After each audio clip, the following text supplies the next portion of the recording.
Going in order, Lisa Phillips Yujats. I am the Executive Director of Kanien'keháka Onkwawén Raotitióhkwa Language and Cultural Center, which is the organization which holds the mandate for language and culture within the community of Kahnawake. We've been in operation since 1978. We offer a wide variety of services and programming here. Quite notably, Kanien'keháka Onkwawén Adult Language Immersion Program, as well as the Guardi puppet show. We offer a large number of services with regard to language. We offer curriculum services, we offer translation services upon request. And then also, in addition, we do have the library so people can come in and learn about us and learn about our community. We accept drop-ins, and as well we do tours of groups, schools, public groups. Anybody who wishes, they can come and do a tour of our museum. My name is Dwayne Stacy.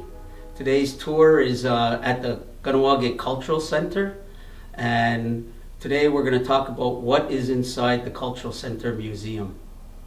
The Cultural Center Museum is a small museum, but it has a lot of stuff, and if you come to this place, you need somebody that knows what's going on in here to help you out, and there's a lot of information tucked away in this little tiny museum. So we like to come in and we like to look at the land base that Kahnawake had. This is a land base of the Iroquois people. It shows all the lands of all the 5 nations of the Iroquois Confederacy. The Iroquois Confederacy has the 5 nations, and we have the Senecas and the Oneidas and the Onondagas. We have the Cayugas and we have the Kanien'keháka. We have the Hiawatha belt right here, and if you've seen anything in Kahnawake, you've probably seen this belt. It's probably a little purple and white flag that you'll see, or a sticker somewhere, and it's all over Kahnawake. So this is one of the things that needs to be explained to you. If you just come in and you look around, you're not going to understand what that part is. The land base, huge land base all the way to Lake Erie. And what we have on the map behind me is the remaining land. And over the times that I've been here, a lot of people are really interested in the land base. It's really a big difference when you look at the 2 maps side by side. People can't believe the difference in them. Along the wall on this side, we have a lot of other posters and information, things that people need to sit here and read. Take your time, look at it, and understand it. Every part of it has, there's different things on each one. One just talks about the people, the Kanien'keháka people. The word Mohawk is an Algonquin word, which means cannibals. And so some Kanien'keháka people don't like this word, but it is commonly used for our people, and there's a story that goes with it, so it's probably a good thing to look at. We have another poster here that talks about the land base. A lot of people don't know that the land from the Kanien'keháka people was about 9 million acres. And when people see this, they're kind of surprised that the land base goes from Montreal down to Albany and all the way out to Kingston. So you have a lot of land that was taken away, and people like to see and understand how this happened, and they like to know what happens in the land and what you got left and how it happens. A little further down on this side, we have the clan system. Kahnawake, or the Iroquois people, have a clan system.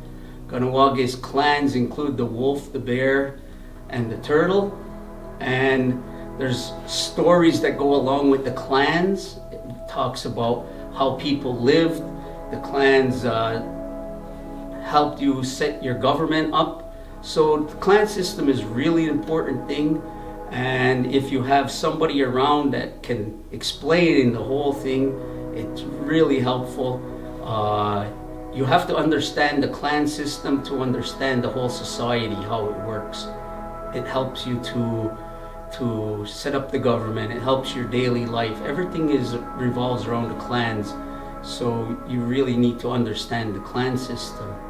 And just past the clan system poster, there's a poster that shows the longhouses. And we like to point out that we don't live in teepees, we live in longhouses. And each clan had a longhouse. And if you understand the clan system, you'll understand how a longhouse works. And that poster over there will show you a picture of an actual longhouse. And then you have a poster later on that will show you the insides of the longhouse, and you have to try to picture how you would be living in there, because one longhouse was one family. So if you lived in a longhouse, you would be living with your grandmother and your aunties and your uncles and your parents and all the kids of all those people.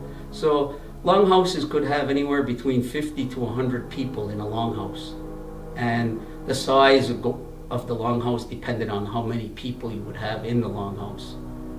Further along down that side, it talks about Kanie'keháka itself, some of the land that we have. We've had 5 villages set up in here. We've had forts, and we've had maps of showing all kinds of things about the land. And so you have to look at them really carefully and study them to, understand where our people were and where we are now.